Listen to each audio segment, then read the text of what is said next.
अस्सलाम वालेकुम दोस्तों हमने पिछला जो टॉपिक स्पीड एंड वेलोसिटी जो टॉपिक कवर किया है उसमें एग्जांपल्स हैं दो जो उन्होंने दिए हुए हैं, प्रॉब्लम्स है।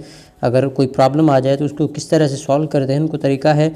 तो अब जैसे कि पहला एग्जांपल है उसमें ये कहता है, क्वेश्चन है कि a car travels 700 metre in 35 seconds, what is the speed of car.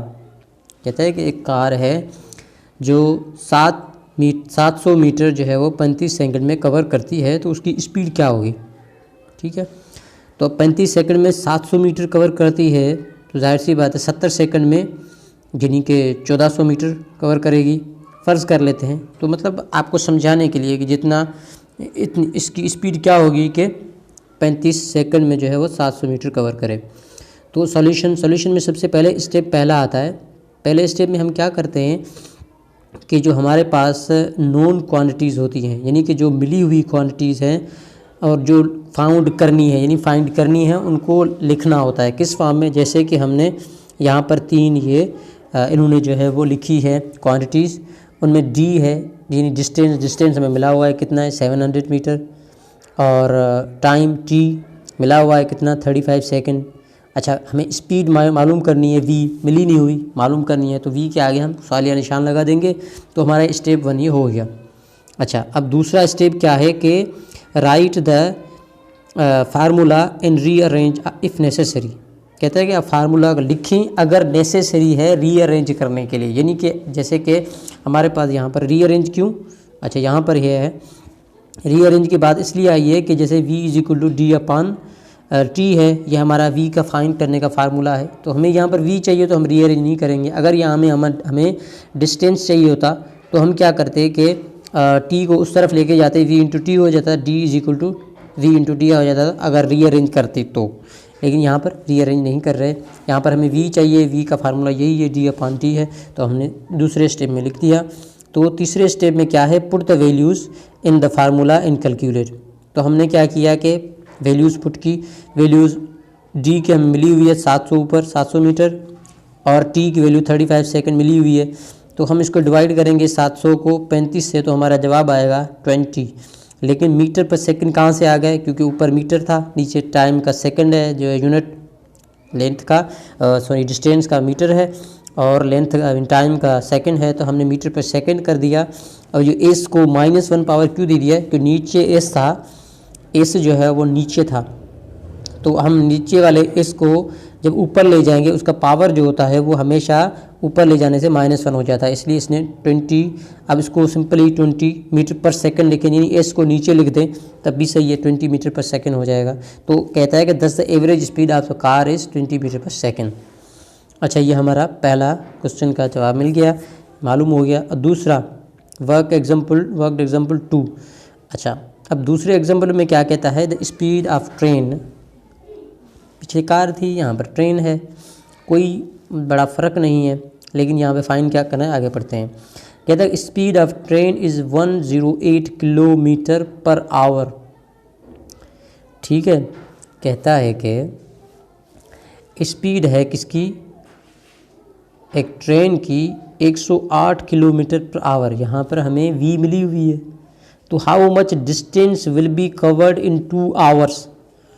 अब यहाँ पर आवर्स यानी टाइम मिला हुआ है, तो फाइन क्या करना है, how much distance will be covered, distance के बारे में पूछ रहा है हाउ मच, तो हमें यहाँ क्या है डी नहीं मिला हुआ। तो आगे चलते हैं, कहता है कि right the known quantities and point out qualities to be found.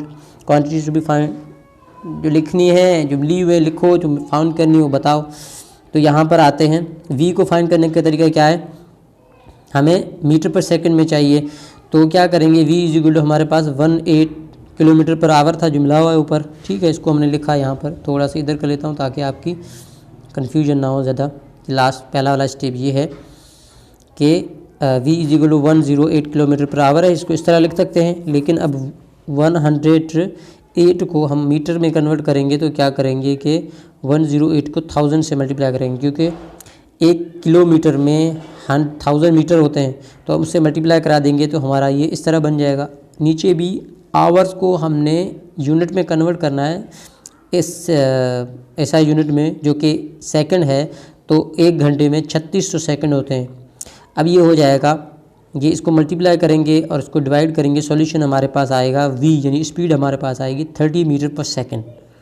ठीक है, अब हमें v तो मिली हुई है, हमने सिर्फ उसको सिंप्लीफाई करके सिंपल फॉर्म में लिखा है। आगे t, अब t कितनी है, 2 घंटे है, यदि टाइम 2 घंटे था तो 2 hours, 2 hours is equal to 2 into 3600 seconds. 1 घंटे में 3600 सेकेंड्स होते हैं, तो उसको मल्टीप्लाई 2 से करा दिया तो 7200 सेकेंड हो गए। ठीक है, अच्छा अब d हमें मालूम करनी है, हमें डिस्टेंस मालूम करना था ना, यहाँ पर पढ़ा था ऊपर। तो हम क्या करेंगे, फार्मूला यहाँ पर ये कह रहा है कि right the formula in rearrange if necessary. हमने कहा था कि इस फार्मूला तो ये है v is equal to d upon t, लेकिन इसको रीअरेंज कैसे करेंगे, डी फाइन करनी है तो क्या करेंगे, d is equal to v into t कर देंगे।